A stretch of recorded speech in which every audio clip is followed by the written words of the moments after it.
Hi. நேற்று போட்ட வீடியோவும் ட்ரெண்ட் ஆகுது, அதுக்கு முன்னாடி போட்ட வீடியோவும் ட்ரெண்ட் ஆகுது. அசென்ச்சரை பற்றி எது பேசினாலும் ட்ரெண்ட் ஆகுது. அண்ட் மோஸ்ட்டாக வந்து பார்த்தீங்கன்னா எல்லாமே ரிலேட்டபிள் கண்டென்ட் தான்.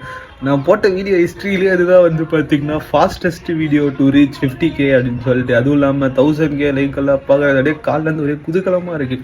இருந்தாலும் நான் இப்போ அதுக்குன்னு அசென்ச்சரே போட்டு பேஷ் பண்ண போகிறது இல்லை, ஏன்னா அப்புறமா அதுவுமே பண்ணுற மாதிரி ஆகிடும். அண்ட் நிறைய கம்பெனிஸ் பற்றி நிறைய விஷயங்கள் இருக்குது. ஸோ அதெல்லாம் ஷேர் பண்ணலாமா என்னன்றது நீங்கள் சொல்லுங்கள். அண்ட் லேப்டாப்பை சர்வீஸ் கொடுத்து வச்சுருக்கேன். அது ஒரு வாரம் கிட்ட ஆகுமா, சென்னை போயிடுது. ரொம்ப நாள் கழிச்சு ஹோம் டவுனு, கிறிஸ்மஸ் டைம் சரியான வேலை. ஸோ அதால் வீடியோ எதுவும் எடுக்கலை சரின்னு சொல்லிட்டு.